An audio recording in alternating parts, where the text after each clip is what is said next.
మూడవది మనం అనుకున్నట్టు అవివేకపు స్పందనలు, ఇంపల్సివిటీ అని అనుకున్నాం కదా. ఇందులో పెద్ద పిల్లలు ఏంటంటే ఆలోచించకుండా మాట్లాడేస్తూ ఉంటారన్నాం. పెద్దవాళ్ళు ఏంటంటే ఆలోచించకుండా డెసిషన్ తీసేసుకుంటారు, ఎనీ డెసిషన్. ఇప్పుడు ఏదైనా అడిగారు, మేడం నాకు కొంచెం రేపు సెలవు ఇస్తారా అని అడిగి, తీసుకో పర్వాలేదు, ఏం కాదు, సెలవు తీసుకుంటే ఏమైద్దామో నీ పని వేరే వాళ్ళకి చెప్పేసి వెళ్ళిపో.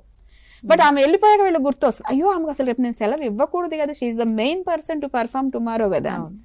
బట్ ఏంటంటే ఆలోచించకుండా డెసిషన్స్ తీసేసుకోవడం అనేది చేస్తూ ఉంటారు, వెంటనే స్పందిస్తారు, తర్వాత రిగ్రెట్ అవుతూ ఉంటారు. ఇందాక నేను చెప్పినట్టు ఏదైనా ఒక సంఘటన అవ్వచ్చు, ఒక ప్రపోజల్ అవ్వచ్చు, ఎనీథింగ్ వాళ్ళు ఫేస్ చేసిన వాళ్ళు ఎదుట రాగానే ఇమ్మీడియట్గా స్పందించడం అనేది చేస్తూ ఉంటారు. ఇంకొకటి అన్నెసరీగా స్పెండ్ చేస్తూ ఉంటారు, రిస్క్ టేకింగ్ అనేది ఎక్కువ చేస్తుంటారు. ఇప్పుడు మీ దగ్గర ఒక 100 రూపాయలు ఉందనుకోండి, ఎవరైనా వచ్చి ఒక 150 రూపాయలు అప్పిస్తావా అంటే, ఈ జేబులో నా దగ్గర 100 ఉందని 100 ఇవ్వడం ఇట్స్ ఓకే. వీళ్ళు ఏంటంటే ఆ 50 రూపాయలు ఏమే ఆయన వచ్చి అడుగుతుంది, నీ దగ్గర ఒక 50 రూపాయలు ఏంటి, అక్కడ నువ్వు పెట్టిన చిట్టి గడ్డానికి దాపెట్టిన కదా, అవి కూడా ఇవి అవి తీసి ఇవి తీసి ఇచ్చేస్తూ ఉంటారు. It's risk taking. సో అనవసరం, అంతా నీ దగ్గర లేనప్పుడు చేయాల్సిన అవసరం లేదు, బట్ ఇంపల్సివ్నెస్ ఉన్న వాళ్ళు అలా చేస్తూ ఉంటారు. ఇంకోటి వీళ్ళ మాటల్లో కంట్రోల్ ఉండదు. మనం చాలా మందిని అంటే అది ఎప్పుడు అబద్ధాలే చెప్తుంటది, ఏది అన్నాడు అబద్ధాలే చెప్తుంటది.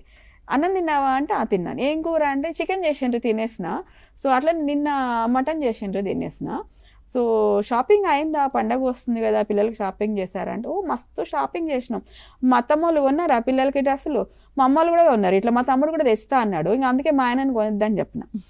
ఇవేవి కూడా వాస్తవాలు కాదు, బట్ తను కావాలని అబద్ధం చెప్పట్లేదు. ఒక క్వశ్చన్ వచ్చినప్పుడు మాటల్లో కంట్రోల్ లేకుండా స్పందించేస్తుంది.